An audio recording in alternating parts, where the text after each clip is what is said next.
Oh, and by the way, you were talking about NASCAR. They're telling me somebody's got a flat left rear tire. Flat tire down on the 0-1 of Matt Glandon, so he gets the 2-lap courtesy rule. So we will not go double file this time. This will be a single file restart since we are under 10 to go. Standard procedure for us.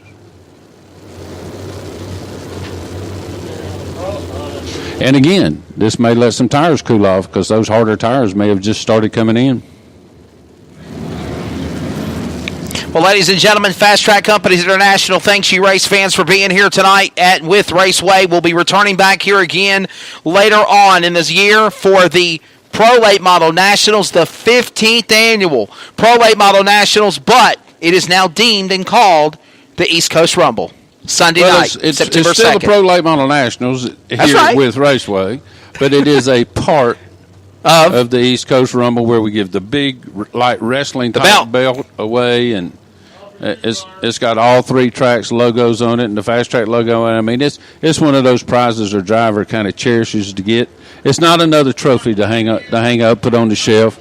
I mean, it's something different, something for them to be proud of. Not everybody gets those things. And this is the third or fourth one we're doing? This is the third year of the East Coast Rumble. Third year of the East Coast Rumble. 15th year of the Pro Late Model Nationals. That's right. And the 14th year of the Triple Crown. That's almost hard to believe. I can't believe I've been doing this 15 years. And the bad thing is I started racing when I was 6. And it grows, and it grows. Now we've got 5 Super Late Model sanctioned bodies, or 4 Super Late Model sanctioned bodies. You've got the Fast Track Weekly Points, the Fast Track Southeast, the Fast Track Mid-Ohio Valley. We're looking to expand Fast Track in other regions again. Looking to go down into Florida, Alabama, Mississippi, possible in 2018, 2019. The Fast Track World Championship, $20,000 to win. That'll be September 14th and 15th. World Challenge, $5,000 to win Friday night. $20,000 to win on Saturday, September 15th. And next year, $50,000 to win. And listen, ladies and gentlemen, last year on Friday and Saturday, there were 108 late models there. Come to that race if you can. You will never see anything else like it. It is fabulous. Here we go. Single file restart with 7 laps to go. Clean air for Dylan Brown, but on the slip comes Matthew Nance. He'll try to power on the inside. Brown, Nance 1 and 2 into 1. Up the racetrack goes Umberger with Carson Ferguson. How about Carson, Stan Lester? First Fast Track start. He is in 3rd or 4th now. Good run for that young kid. The cousin to Chris Ferguson. Benji Hicks did everything but take the spoiler off the car coming off of turn 4. Umberger at the top of the racetrack. 6-car Dylan Brown running at the top of the racetrack. Right against the top group. Oh, he finally went to the bottom there. Here comes the 4, Matthew Nance right behind him. 5 laps to go this time. Got to the pace out of turn 4. Corey Allman going behind the wall. Corey Allman, a national weekly points leader. In the 7A machine. The 7A currently leading the national weekly points. He is off. The 6 car is not pulling off from the 4 near like he was last time. We were talking about Carson Ferguson inside the top 5. There's still 3 wide around this racetrack. How about young Jacob Brown, the young kid making his debut in Fast Track tonight? Brother of Dylan Brown, the leader. He's in 7th. He's back out there again. Yes, he's unstoppable. He's already come back halfway through the field again. And we're watching drivers that were in the front earlier, like Kenny Peoples. He's fell back. We're down to 3 laps to go. 3 laps Bobby remaining. Mays is back to 10th. That's amazing. He's passed 7 cars. He has struggled. Stand had to pull 2 in the laps pits remaining. twice and come back from the back and still running 10th. 2 laps to go. Into back straightaway. Dylan Brown looking for his 2nd career Fast Track Touring win as he won Winter Freeze earlier in the year.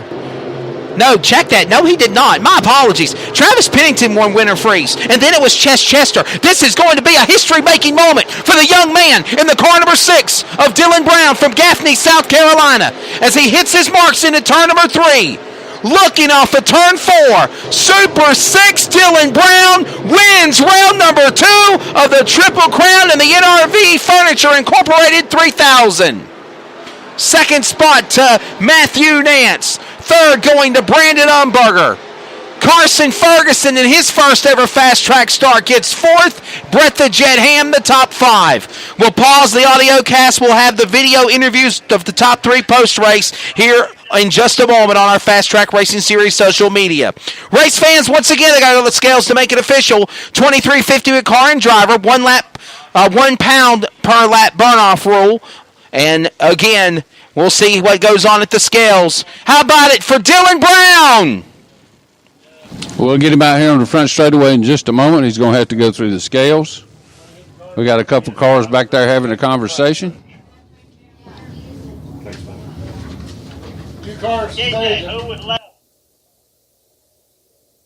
Thank you, race fans, for coming out. We appreciate you being here very much.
Well, ladies and gentlemen, the biggest win of his Fast Track Racing Series career coming tonight. Driver of the car number 6, native out of Gaffney, South Carolina for the longest time. He got a lot of mentoring and help from Rambo Dennis Franklin, a 2-time Fast Track World Champion and an Ultimate Super Late Model Champion. Super 6, Dylan Brown wins at Wythe. Round number 2 of the 14th Annual Fast Track Triple Crown here at Wythe Raceway. Proper apparel being put on, the Hoosier head neck band, the VP jug. Thank you to VP Racing Fuels, Hoosier Racing Tires, so many. How about it, Wythe Raceway? What do you think of this cat, Dylan Brown? Dylan, I know that this has got to be the biggest win in your career besides Charlotte. This is a special moment for you right now. A first-time Fast Track Touring victory. Yeah, man, it's a good one, but we won the end-of-year race at Screven last year. But I just got to say, this is a fine facility. It's been 2 or 3 years since I've been here, and you guys don't realize what you got here. I'm from deeper south, and we can't race like this here, man. You've done a great job here, Mr. Brown, and Stan, thank you for bringing us here. And I just can't say enough about my guys that help me. My brother and Mikey, they kill themselves every week. I don't even work on this thing. I just drive it. Warren and my dad and my grandma and grandpa, they whatever I need, they make it happen. And that goes a long way, man. And I just want to give a shout out to my wife. She's at home tonight, so I missed you, babe. Wish you could be here. And about 3 years ago, Brandon Umberger brought me here and spent a weekend with me because he couldn't race. He went with me to Beckley and Wythe. And he taught me a lot about this place that weekend, and I just want to thank him. He's a good guy, and I appreciate all he's done for me too. You know, okay, the Georgia Outlaw Championship, that's the one in November. You won that $2,000 win. Charlotte was $2,000. But this is your biggest paying crate win, $3,000 to win. What did you think of the race? Holding off guys like Matthew Nance, Umberger. Man, just what a great show. Kenny Peoples Jr., a good, strong run for you. Yeah, man, them guys are good here. I wasn't real sure because I knew we was on a 200 on the right front, and I just hoping they'd hang on. I started losing it with about 15 or 13 to go, and I just hoping I could hang on. Congratulations. A legend like Brandon Umberger coming in and congratulating him. You know him here at Royal Retreat. We'll talk to Brandon Umberger in a minute. Ladies and gentlemen, a $3,000 win for the driver of Super 6, Dylan Brown. We're going to talk now to the runner-up. One time he had some problems, rallied, came back. The current points leader in the Fast Track Racing Series powered by Chevrolet Performance National Tour. How about it, folks, for the Ronda Rocket, Matthew Nansen, 4. Matthew, clean those glasses off, man. What a wild, wild night here at Wythe Raceway. You had some problems in the early going. You rallied back and you get second. Yeah, we struggled straight off the trailer. We made a ton of adjustments, and we changed about everything under it before the race. I don't think there ain't a bolt we ain't touched on it. And back there in the back, they're a little rough like the beat and bang. I was just glad to get up front. We could get some clean air and people to race around that don't try to run over you and side swap you down the straightaways. A good run for you. A good points night. You're also in the running for that grandfather clock. Me and Miss Fast Track, Amanda Nance, was talking about this afternoon. You and Benji Hicks. Hicks kind of fell back a little further than where you finished in second. Would you love to have that Howard Miller grandfather clock at home in Rhonda, North Carolina? Yeah, that clock would be real nice to have sitting in the house. And this was the track we thought we was really going to struggle the most at, and we thought Benji was going to run better than us. But we run second here tonight. We'd like to thank Benji from BHR Longhorns. He's helped us out quite a bit tonight to get us where we're at. There you go. Race fans, round of applause. Ronda Rocket, Matthew Nance, runner-up. And I believe he's going to come away with the points lead for that new Howard Miller grandfather clock as the finale will be decided at Beckley Motorsports Park next Friday night. And we're going to talk down to the third place finisher. You know this gentleman very well. Driver car number 12 from Royal Retreat, Virginia. Flatfoot Brandon Umberger. Umberger, podium finish, wild race here at Wythe all the time. Yeah, it was pretty exciting, I reckon. It wasn't too bad where we was at. But I just need to thank these guys work on the car. I've tore it all to pieces 2 or 3 times. We really didn't run very good all year. Finally get a pretty good finish is pretty good. I'm glad it's in one piece, still pretty straight and pretty easy. Be a pretty easy week this week. Well, you've had some pretty crazy crashes before yourself, but you always do well here at Wythe as well. Having that mentality, the knowledge, the experience around Wythe Raceway, do you think that was off? They got that car third place tonight to avoid big trouble moments of that tonight? Well, maybe, but we've really struggled. We've been up here 2 or 3 times, and this is a Swartz car, and we just hadn't been very good. And we come up here last week and run hot laps and was better, and then it rained it out, and we went home, changed some more, and we keep getting better. It's a whole completely different car, but we're getting better all the time. Good run for you, buddy. Thank those sponsors. I just need to thank BCU, Elite, Shortwave Realty, Georgia Truck Body, NDM fixes the motor in this thing. Just this crew mostly. I've worked them to death. This is already the second body. No more races we've run this year.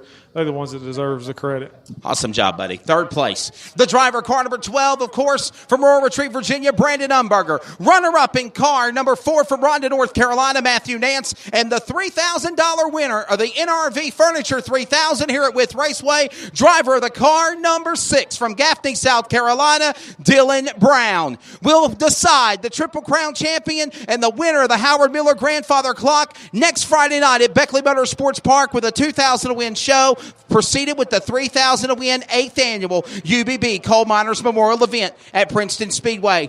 Race fans at Wythe, Fast Track loves you. We hope you had a good time tonight, did you? We'll see you in September for the Pro Late Model Nationals, part of the East Coast Rumble. For those that are on our social media, we'll have more coverage from Wythe Raceway momentarily.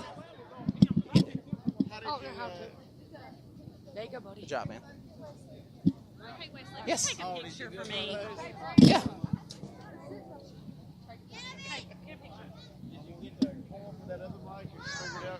So, I got one, but I...